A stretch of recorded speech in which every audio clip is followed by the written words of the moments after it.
शिव पार्वती विवाह की कथा। शिव विवाह कथा को भारत की आध्यात्मिक कथाओं में बहुत महत्वपूर्ण माना जाता है। शिव विवाह में पार्वती के पिता शिव का वंश जानना चाहते थे। फिर शिव ने क्या जवाब दिया? कथा में बताया गया है कि शिव मौन बैठे रहे। पार्वती के पिता ने सोचा कि ये अपने कुल वंश के बारे में भी नहीं जानते। पढ़िए आगे की कथा। आर्टिकल 9(13) 2021। भगवान शिव और पार्वती की शादी बड़े ही भव्य तरीके से आयोजित हुई। पार्वती की तरफ से कई सारे उच्च कुलों के राजा महाराजा और शाही रिश्तेदार इस शादी में शामिल हुए, लेकिन शिव की ओर से कोई रिश्तेदार नहीं था क्योंकि वे किसी भी परिवार से ताल्लुक नहीं रखते। आइए जानते हैं आगे क्या हुआ। भगवान शिव की शादी में आए हर तरह के प्राणी। जब शिव और पार्वती का विवाह होने वाला था तो एक बड़ी सुंदर घटना हुई। उनकी शादी बहुत ही भव्य पैमाने पर हो रही थी। इससे पहले ऐसी शादी कभी नहीं हुई थी।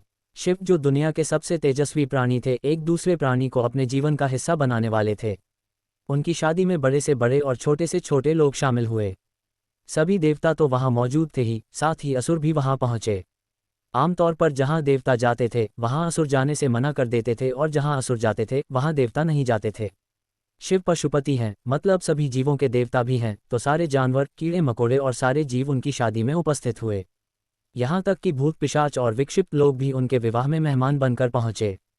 उनकी आपस में बिल्कुल नहीं बनती थी, मगर ये तो शिव का विवाह था, इसलिए उन्होंने अपने सारे झगड़े भुलाकर एक बार एक साथ आने का मन बनाया।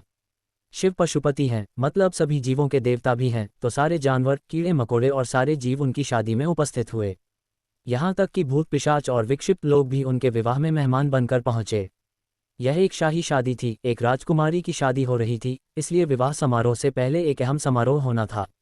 भगवान शिव और देवी पार्वती की वंशावली के बखान की रस्म, वर वधू दोनों की वंशावली घोषित की जानी थी।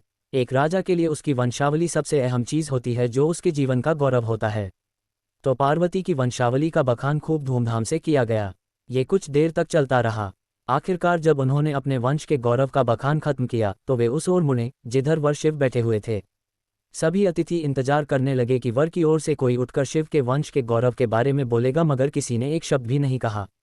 वधू का परिवार ताज्जुब करने लगा, क्या उसके खानदान में कोई ऐसा नहीं है जो खड़े होकर उसके वंश की महानता के बारे में बता सके? मगर वाकई कोई नहीं था। वर के माता पिता, रिश्तेदार या परिवार से कोई वहां नहीं आया था, क्योंकि उसके परिवार में कोई था ही नहीं। वह सिर्फ अपने साथियों, गणों के साथ आया था, जो विकृत जीवों की तरह दिखते थे। वे इंसानी भाषा तक नहीं बोल पाते थे और अजीब सी बेसुरी आवाजें निकालते थे। वे सभी नशे में चूर और विचित्र अवस्थाओं में लग रहे थे। भगवान शिव ने धारण किया मौन। फिर पार्वती के पिता पर्वतराज ने शिव से अनुरोध किया, कृपया अपने वंश के बारे में कुछ बताइए। शिव कहीं शून्य में देखते हुए चुपचाप बैठे रहे। वह न तो दुल्हन की ओर देख रहे थे, न ही शादी को लेकर उनमें कोई उत्साह नजर आ रहा था। वह बस अपने गणों से घिरे हुए बैठे रहे और शून्य में घूरते रहे। वधू पक्ष के लोग बार बार उनसे ये सवाल पूछते रहे, क्योंकि कोई भी अपनी बेटी की शादी ऐसे आदमी से नहीं करना चाहेगा जिसके वंश का अता पता न हो। उन्हें जल्दी थी, क्योंकि शादी के लिए शुभ मुहूर्त तेजी से निकला जा रहा था। मगर शिव मौन रहे। समाज के लोग, कुलीन राजा महाराजा और पंडित बहुत घृणा से शिव की ओर देखने लगे और तुरंत फुसफुसाहट शुरू हो गई, इसका वंश क्या है? ये बोल क्यों नहीं रहा है? हो सकता है कि इसका परिवार किसी नीची जाति का हो और इसे अपने वंश के बारे में बताने में शर्मा रही हो। नारद मुनि ने इशारे से बात समझानी चाहिए। फिर नारद मुनि, जो उस सभा में मौजूद थे, ने ये सब तमाशा देखकर अपनी वीणा उठाई और उसकी एक ही तार खींचते रहे। वह लगातार एक ही धुन बजाते रहे, टोइंग टोइंग टोइंग। इससे खींचकर पार्वती के पिता पर्वतराज अपना आपा खो बैठे। यह क्या बकवास है? हम वर की वंशावली के बारे में सुनना चाहते हैं, मगर वह कुछ बोल नहीं रहा। क्या मैं अपनी बेटी की शादी ऐसे आदमी से कर दूं, और आप ये खिजाने वाला शोर क्यों कर रहे हैं? क्या ये कोई जवाब है? नारद ने जवाब दिया, वर के माता पिता नहीं हैं। राजा ने पूछा, क्या आप ये कहना चाहते हैं कि वह अपने माता पिता के बारे में नहीं जानता?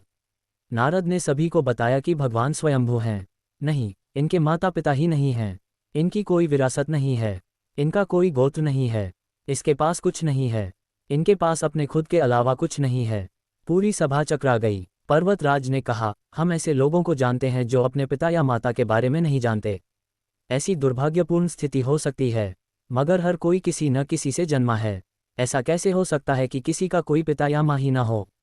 नारद ने जवाब दिया, क्योंकि यह स्वयंभू हैं। इन्होंने खुद की रचना की है। इनके न तो पिता हैं न माता।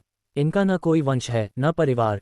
ये किसी परंपरा से ताल्लुक नहीं रखते और न ही इनके पास कोई राज्य है। इनका न तो कोई गोत्र है और न कोई नक्षत्र। न कोई भाग्यशाली तारा इनकी रक्षा करता है। यह इन सब चीज़ों से परे हैं। यह एक योगी हैं और इन्होंने सारे अस्तित्व को अपना एक हिस्सा बना लिया है। इनके लिए सिर्फ एक वंश है, ध्वनि। आदि शून्य प्रकृति ने जब अस्तित्व में आई तो अस्तित्व में आने वाली पहली चीज़ थी ध्वनि। इनकी पहली अभिव्यक्ति एक ध्वनि के रूप में है। ये सबसे पहले एक ध्वनि के रूप में प्रकट हुए। उसके पहले ये कुछ नहीं थे। यही वजह है कि मैं ये तार खींच रहा हूँ।